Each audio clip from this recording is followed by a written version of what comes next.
What's up, beautiful people? Something that I've observed and recognized over these last few years, and I know I'm not alone in this. This isn't going to be something that's earth shattering or groundbreaking, but it's the fact that we have more information collectively than any other generation before us. With the evolution of AI, we've got YouTube, we've got social media, we've got experts that we now have access to due to the fact that social media is so readily available. And in spite of all of this, anxiety is on the rise, addiction is on the rise, isolation and loneliness is on the rise, suicide rates are on the rise. And I think a lot of people have probably paused, and after seeing things in the news about different people with different issues, or maybe in your own life, have asked, why is this? You know, with all of this information at our disposal, how can we not get ourselves unstuck? And after 20 years of working and coaching people, whether it was in the fitness industry, that's where it started for me, recovery, more recently in corporate America, I'm now getting back into coaching men. And part of that coaching journey is not to just come out with this program of teaching people how to do this, that, and the other. The word that keeps coming back to me is return, returning back to who we are, returning back to our values, returning back to our breath, returning back to our true nature. And as I say this, I can't help but think of the story of how Michelangelo created the statue of David.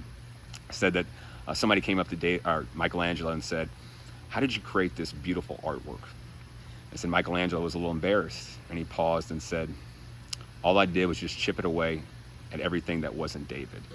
And I found that to be the truth in my own life. You know, I got to a certain place where I was trying to add more, trying to optimize, trying to add more supplements, more exercise, more reading and meditations, more books, whatever it may be.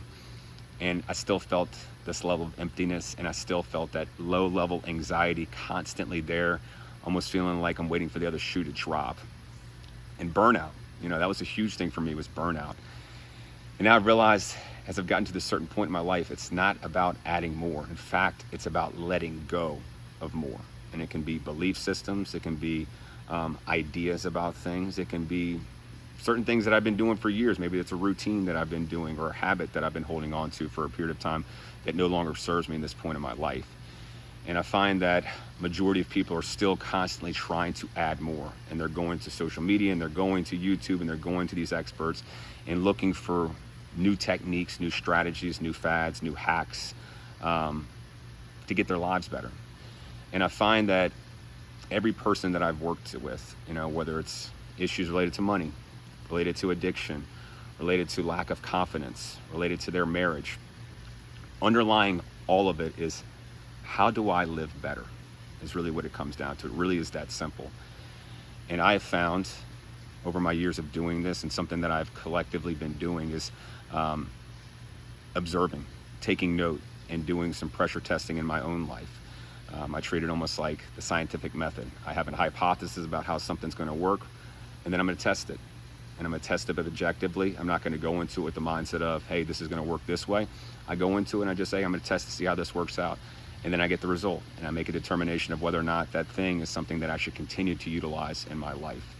And I find that that same principle applies in coaching. And so something that I'm rolling out with is this idea called the Embodied Wisdom Project. I'm not going to go into the details of it, but it really is asking yourself some pointed questions about where you are in your life right now, and taking note and taking inventory of how you've gotten to where you are today. And it's tracking causes and conditions, and recognizing first and foremost the condition that you're in, and then tracking back to what the cause is. So one thing I'm going to leave you with as we wrap up this video for today is, what is something in your life today that may be preventing you from living the life that you see as the optimal life for you, as the most fulfilling life for you? I find that action is what creates dialogue with reality. And what I mean by that is, it goes back to the quote from Einstein: the same level of consciousness that creates the problem is not the same level of consciousness for which the problem will be resolved. And so if I'm trying to think myself out of a problem, that's already a problem within itself. It's going to collapse within on itself.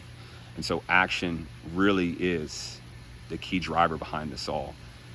And it's little small actions, taking note, taking inventory of what direction that's put me in.